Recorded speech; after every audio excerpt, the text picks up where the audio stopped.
Right, it's Yar here. Now I want to make one point perfectly clear. This is my planet and you're a guest. You start doing it my way, well, you're out of here. All you homosexuals, you got a problem. All you Khazar Jews, you got a problem. All world order, all ministers, all politicians, you got a problem. I'm here for the children. Now I'm going to give you a solution to the Japanese problem of Fukushima. Now, first off, understand this. The 8.9 or 9 on the Richter scale that caused the tsunami, there hasn't been a genuine tsunami since the 1800s. Last one was in Alaska, natural one. All others have been caused. HARP, US Navy, megaton bombs dropped into the sea, Aceh, Indonesia, you name it, they do it. Now it's all to do with the Khazars that are a serpent worshipping cult out of Khazaria in the area which is now called Russia.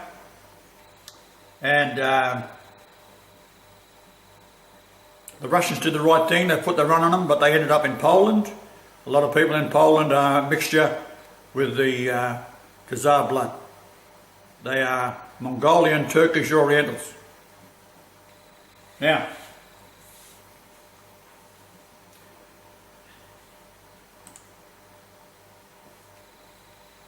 I want to draw your attention to this. I put it into a PowerPoint and we'll go through it. So listen up. We know that the USA and UK are servants of demonic forces.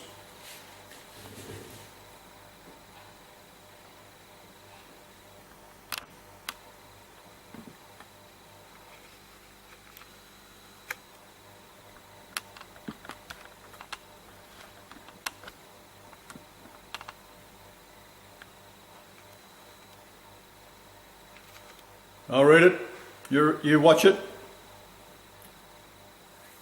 We know that the USA and the UK are servants of demonic forces. The accumulation of evil governments dictated to by the Zionists, and prior to that the links of the history back to Babylon, where the ancient Talmud originated, known as the Babylonian mystery religion. In ancient times it was called, and I named it and nailed it, as the Mishnah. The King James Bible is a unique document of the presumed word of God, but is a Freemason translation of an already corrupt Greek New Testament.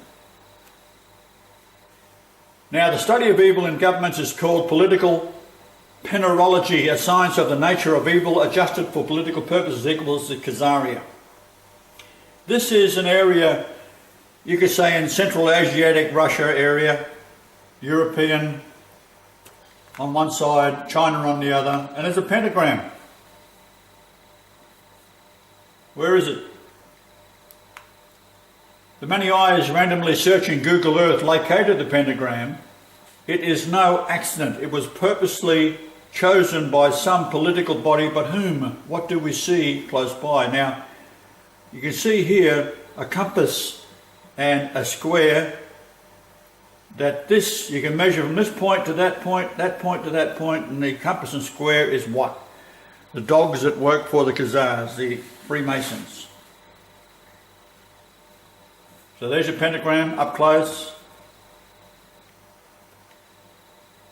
So we've got some measurements, 2288 metres. Now from that compass point, the north point to the pentagram centre is Greek is death. In Hebrew is to take refuge. It, as it forms the circle 718, 7.9 metres, which is truth. From the pointer to the pyramid is 65479 kilometres, which is the word Pharaoh. Now you see down the bottom here, this is this pyramid. We'll bring it up in Google Earth in a minute. Now the moment the Fukushima reactor 4 began to burn, giving off plutonium combined with the depleted uranium, is the most deadly cloud of gas ever manufactured by man, known as MOX. It was released at 8:35 p.m. local time. The star above, Tokyo, because that's the target at this point in time, was YBS 5215. It's actually above Fukushima too. However, the rise was 1383 and setting at 538 for 955 minutes. The alt, this is an astronomical term, look it up, 88.8, and then shortly after changed to 88.88. Greek 955 is Belial, an epithet of Satan, worthlessness. The 538 Greek apato, to deceive. Hebrew, a man gathering spot. Hebrew 1343, arrogant. The area is ancient Khazaria, and therefore the beast, the serpent, has encircled the earth and built its pyramid. The distance to the Great Pyramid in Egypt is 4062 kilometres, and it means golden city, found in Isaiah 14:4. Thou shalt take up this proverb against the king of Babylon, against the Khazarias, the Pharisees, all churches of the world are Pharisee, so is the Vatican, and say, how hath the oppressor ceased, the golden city ceased. Greek 4062 is to make mad. In other words, they're all gone mad.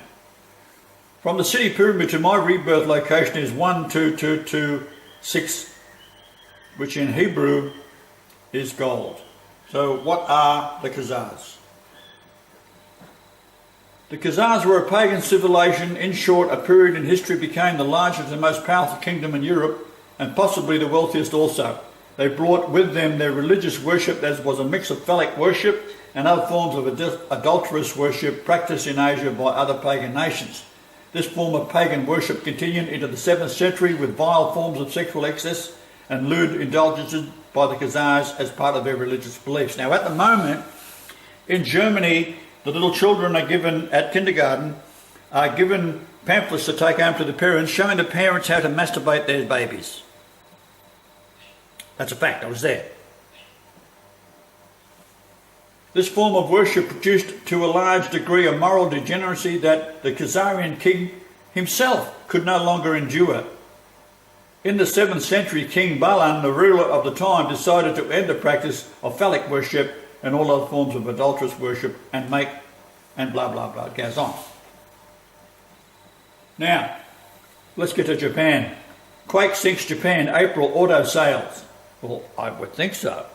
You can't buy a car from Japan anymore because it's going to be radiated. So what's the solution? I can say to the Japanese people,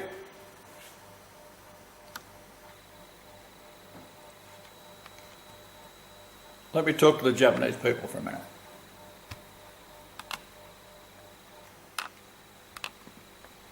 Now, Christianity is a total abomination.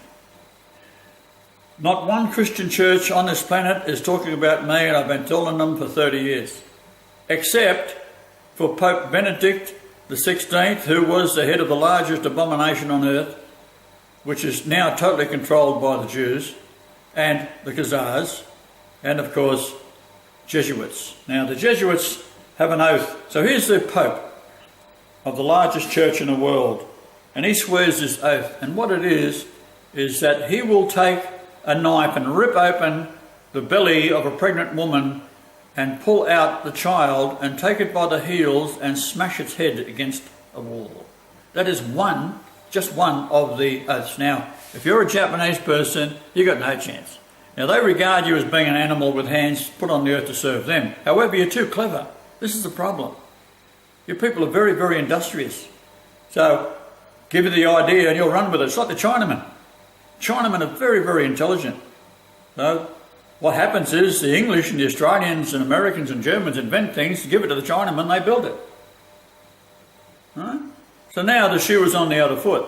They're coming back big time. Now let's talk about Russia for a moment. Russian, at the moment, they're the good cop. There's a bad cop and a good cop.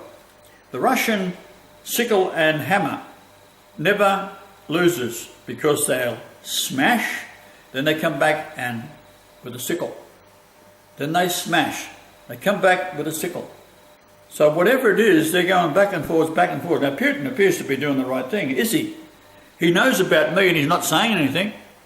I told him when Libya was under attack, Libya was good people, right? They have a stupid religion, but they were good people under Libya. in Libya, people were living in a paradise world. He was helping Africa develop. We had the gold reserves and so forth. So they had to kill him. That's what happened. Did Russia do anything about it? No.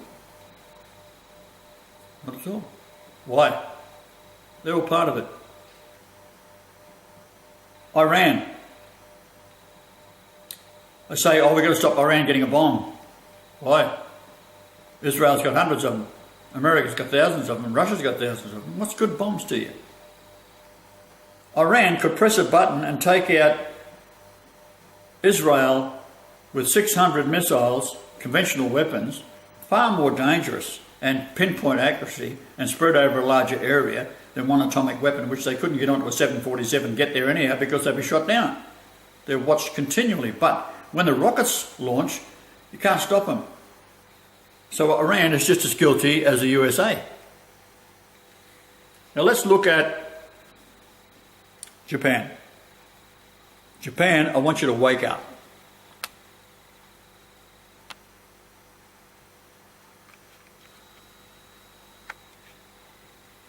Okay, now, what are you going to do with all these vehicles? You can't export them. No one's going to take it. Your money will be worthless. Get rid of your central bank. The first thing you've got to do is start printing your own money. Take your politicians and the nearest tree, or if you have to, build a scaffold and hang the bastards. Right? Every one of them. Give them a week to come clean. There's all these cars ready for export. To where? They're going to be all radiated. The ships are going to be sailing out of radiated waters to where? It ain't going to happen. So what are you going to do? How are you going to stop this?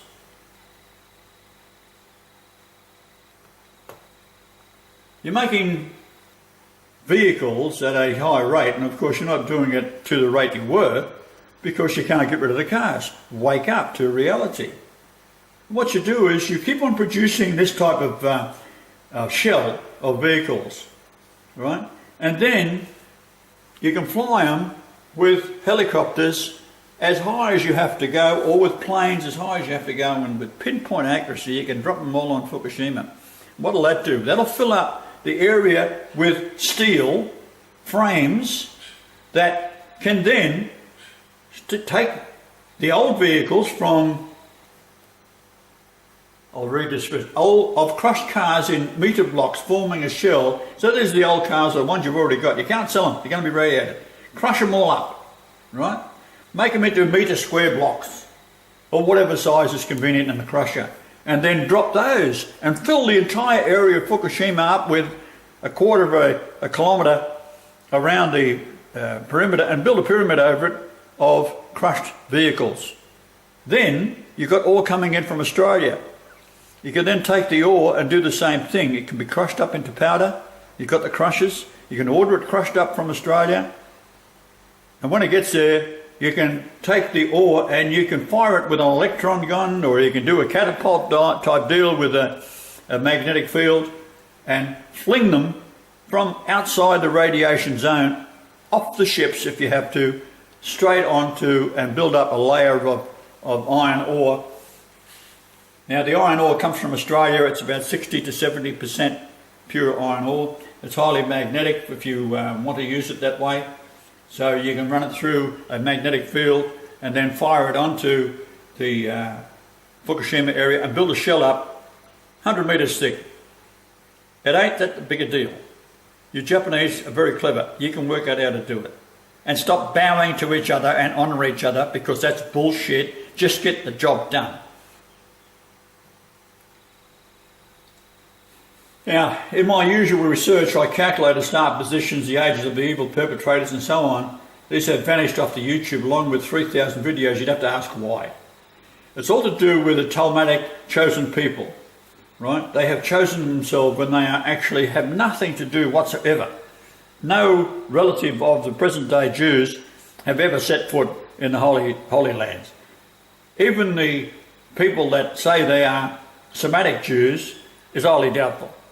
However, they still don't have the right to go into the Holy Lands and run down people in their houses with tanks while they're still in them because they believe the Talmud. And the Talmud says that you are an animal, as well as the Palestinians.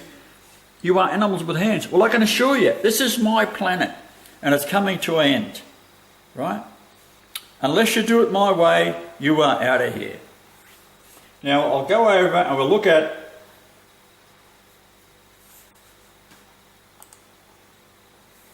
Google Earth,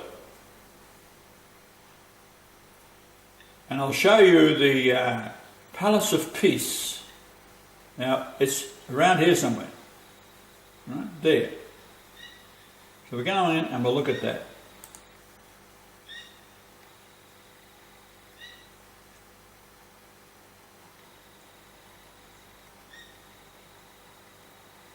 So what this is a gigantic pyramid shape. And you can go in on the internet and you have a look at it. And what's inside it? Well, all this here is all satanic. All this business here. Entirely satanic. So, that's all I've got to say to you right now. Get in there and do it. It's that simple. Don't take no for an answer. Just do it.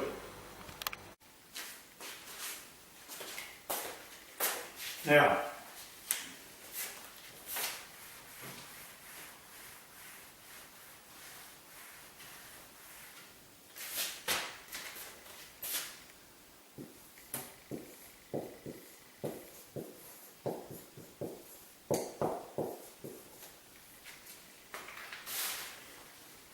that's going to be the radio programs we're going to be doing.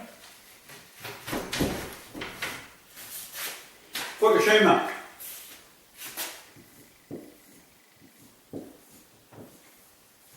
Series of burned out.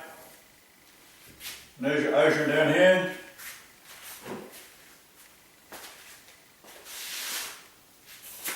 All your old vehicles, all the rubbish that was pushed in with the tsunami. Gather it all up. You're looking for something to do with it. Well, put it back where you found it.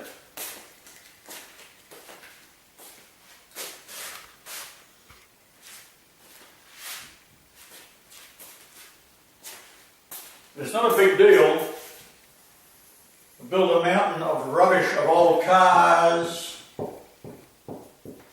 crushed up bits of rubbish. You've got the old crushers in Japan, you can do it, no problem. Right, you crush it all up. Then you take it and you drop it. Now, there's several ways you can do that.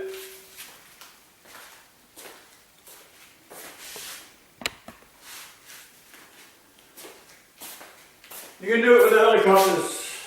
You drop it as high as you can over above the clouds of radiation and drop car frames, whatever you can carry. You see your production line of Toyota and various Nissan and so forth. When you get to the stage where it's just a frame, right? You've got no components in it, it's not painted yet. Pick it up and drop it so that these bits will eventually fill up. And how many 100,000 cars do you need to do it, right? So all these empty shells will be all over the place.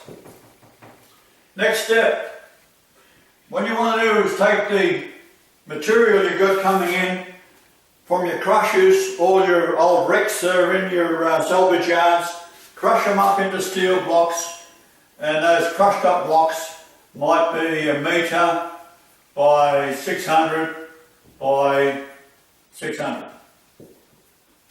So the way enough, make them big enough that you can move them comfortably. And you drop them on top of the entire thing. So you've got all this build up. Then you get your iron ore coming in from Australia. Iron from Australia will be crushed up either in Australia into blocks of any size you want, usually about this big, or you can crush it right up and refine it and bring it in. And again, you do the same things, whatever your helicopters can use. Now, another way of doing it is to have a ship at sea, and you can fire, make yourself up a gun, a cannon, right? Fire it with dynamite, fire it with propane, whatever, and fire them onto this, no matter what the distance is, make it so it will reach that distance. as a giant piston that comes out and fires the size of the object. And it doesn't have to be round, it can be square, right? As long as you've got a piston that's going to fire it. It's not a big hard, you Japanese can do it. And you then pile these things up over the entire structure. When you get to the point where it's all ore that you're firing on top of this, you might have it at 100 metres thick. Now, this is going to be permanent, right? You're going to leave it there.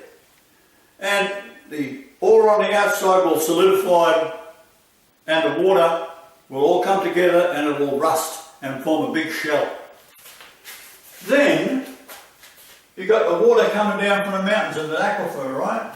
Now, what do you do with an aquifer? That's easy. You put in high explosive, drop it off if you have to, drop it a spear shape into the ground, and then high explosive, have it go off on impact. And then build yourself a river down from Fukushima into the ocean. Right, not that hard, is it? So once you've done that, you've got your water is now flowing past and away from, instead of flowing through here and out to sea and polluting. This is not all that deep either, by the way. That's why they chose the area to put it there. Because when you have a tsunami by an American, Reagan, off the coast, dropped how many megaton bomb they needed, into the ocean, the wave comes in, and as it hits, I'll just do it here, you've got the Fukushima area, then you've got the sea, then it drops up. So when the wave comes in, it builds up, and suddenly you've got yourself a very, very high, I find it hard to believe. Why didn't you just simply build a 20-metre high wall around the whole bloody thing, right? Because you're all bought and paid for. The people that designed these things, they designed it so that it would be on the aquifer, that you would go into a meltdown and you would pollute the rest of the earth. Because there's the Kazan Jews, they're a serpent worshipping cult. They are they're actually an Asiatic Mongol mixed with Turkish, right? These people are monsters. They believe in what's called the Talmud. Forget religion. Don't let the Americans dictate to you one more time about your central bank. Tell them to get stuffed. The country's ruined anyhow. What more damage can they do to you? Right? Give you another earthquake? Well, so what? They're killing you anyhow. You're going to be dead in a matter of months. Jesus. Alright, so now, the water flowing underneath. We solved that problem with that. Not a big deal at all. We solved the problem here. This could be probably done within a month. If the nation gets together and does it, you Japanese can do it. Right? You don't have to send people in there to commit suicide. All these people at of the company that was taking homeless people in there and killing them, string them up. Don't even give them a trial. Hang them. The same in America, right? Go into Washington, get a bum and hang him, right? Go to England, go into the royal family and hang the bastards. Go to your military, hang them. There's good people in the military. Let them do the bloody job. For fuck's sake. This is bloody World War. I'm very pissed off with Hitler. He had a chance and didn't do it. There was no Holocaust. Bloody amazing to me. Alright, now, once this water is no longer, so you've solved the water problem, right? No longer do you pump water into that to keep them cool, right? You let them melt down. So then the plutonium-enriched nuclear waste will melt down and start sinking into the earth. You go down about 20 kilometres and the earth is, in that area, is molten. This is why it's called the China syndrome. There's your molten mass. The molten mass moves continuously. That's what causes the magnetic field of the earth. So it drops into there, it's dispersed, and that's the end of it. Right, now remember this, you're all guests on my planet. Either shape up or you're going to ship out. Big time. The Khazars were a pagan civilization, and the word civilization is really stretching the point here. But in a short period of history became the largest and most powerful kingdom in Europe, and possibly the wealthiest. They brought with them their religion worship that was a mix of phallic worship and other forms of idolatrous worship practiced in Asia by other pagan nations. The form of pagan worship continued into the 7th century with vile forms of sexual excess and lewdness indulged in by the Khazars as part of their religious beliefs. This form of worship produced to a large degree a moral degeneracy that the Khazarian king could no longer endure. Now, he had 25 wives, this guy. And what was going on around him, it was just too much for him. But he wasn't stupid. He wanted a religion to replace this phallic worshipping religion, the serpent cult it was known as, with a modern idea. And that was either Christianity, Islam, or the diabolical Talmudic religion out of Babylon. He chose the diabolical Talmud. In the 7th century, King Balaam, the ruler of the times, decided to end the practices of phallic worship and all other forms of idolatrous worship, and to make one of the 3 monotheistic religions, which he knew very little about, the new Khazarian state religion. After an historic session with representatives from the 3 monolithic religions, King Balaam decided to adopt Talmudism, as it was known then and practiced today as Judaism, over Islam and Christianity, and became the new state religion. King Balaam and his 4,000 feudal nobles were promptly converted by rabbis imported from Babylonia for the event. Phallic worship and all other forms of idol worship were thereafter forbidden. The Khazarian king invited large numbers of rabbis into Babylon and vicinity to come and open synagogues and schools to instruct the population in the new state religion.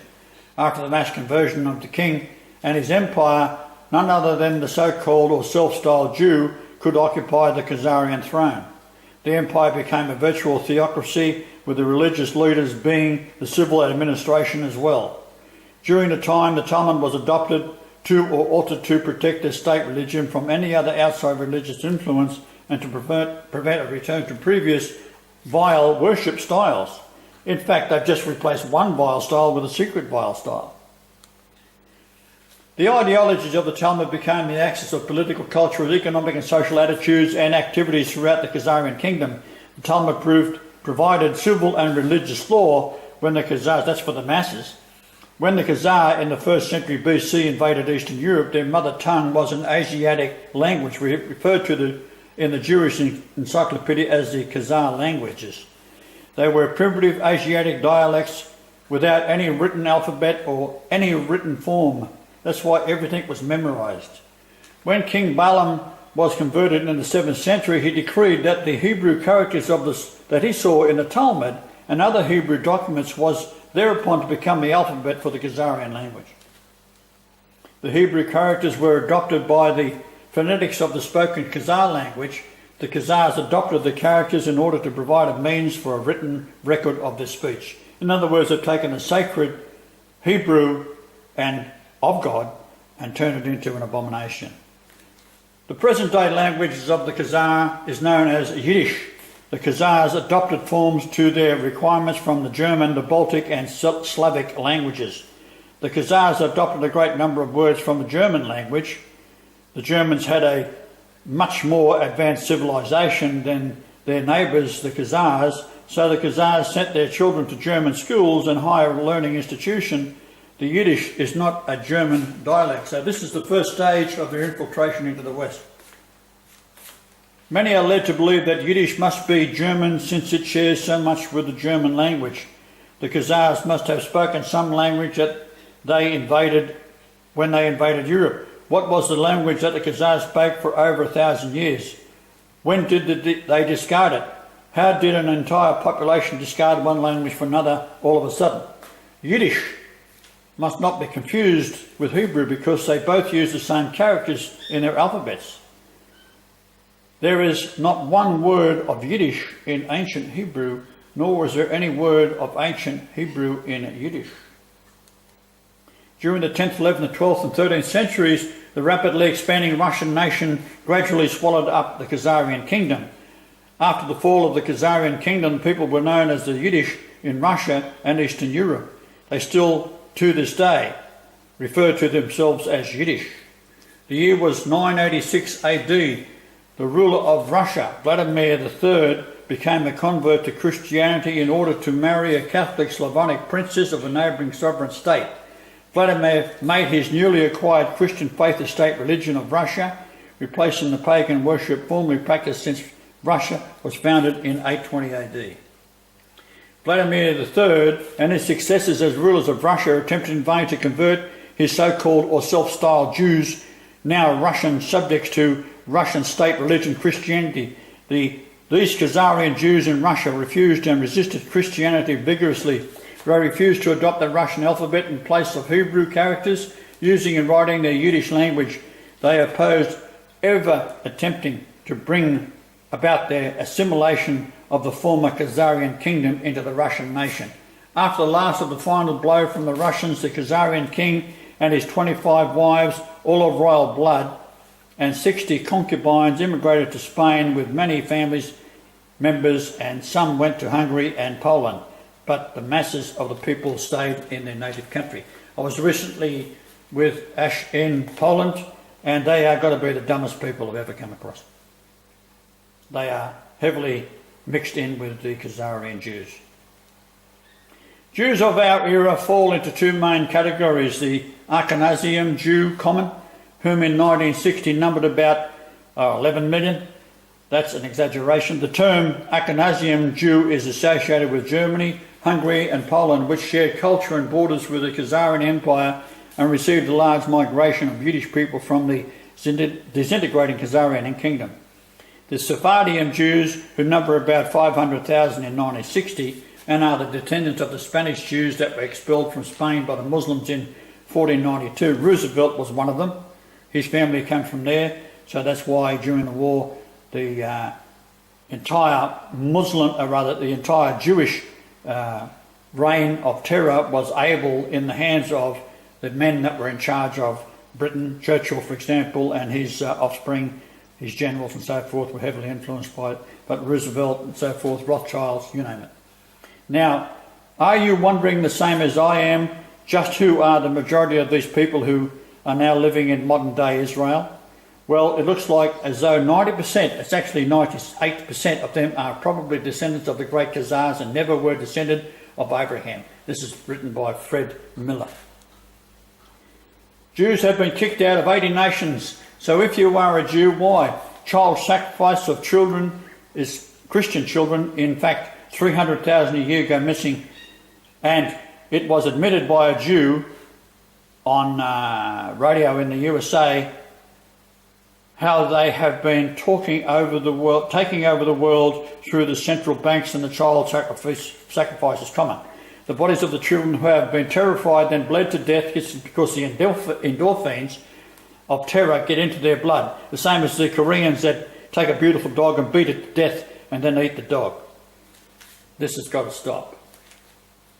They regard the children, the Christian children, as being animals, just like the people in Korea bash a dog to death. To them, it is just meat. So when families are searching for their missing child, their bodies have been sent to their own slaughterhouses, that's the Jewish slaughterhouses, and ground up as meat to be sold through the likes of McDonald's. So a baby that goes missing, it'll almost surely end up in a McDonald's down the street from where the people live, because they one day may be going there looking for their child and eat a McDonald's hamburger. So many parents, tired and hungry, end up buying a hamburger before returning home and have in fact eaten their own child. It's part of the sadistic bastards that rule the world today. This is why I said to you Japanese, you better shake off this connection with the Europeans and the Americans, because they're the ones that bombed you.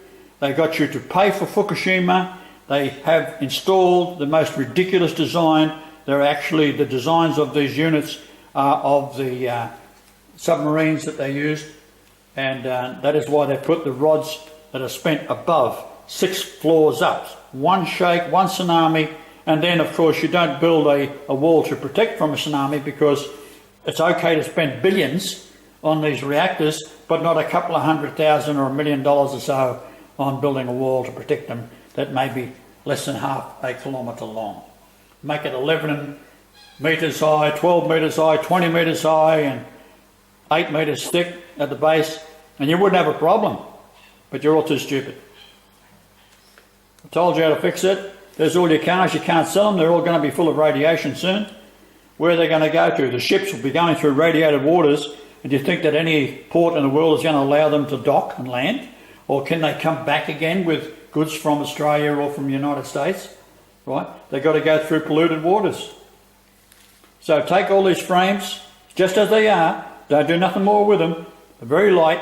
You can pick them up with a helicopter and drop them into Fukushima, and then build up a pile so that of these crushed cars, you can then take the ones that are in all the rubbish that's come from the reactor, and all the cars that were washed up and now are in ready for being crushed, crush them up into metre blocks, and then drop them onto with a helicopter, or make an electron gun, make a catapult of some sort, something that can fire a couple of kilometres. Put them on ships if you have to. Make a ship that has a generator on board that can make electrical field to make a cannon, so that this piston comes out and pushes this junk onto the buildings themselves, and then with high explosives divert the river coming down from the mountains, the aquifer. Then when it's all sealed and ready to go, cut the water off to the reactors, let them go into meltdown, and you'll find that they will sink into the earth, to the molten mantle, and that's the end of it. Do as you're told.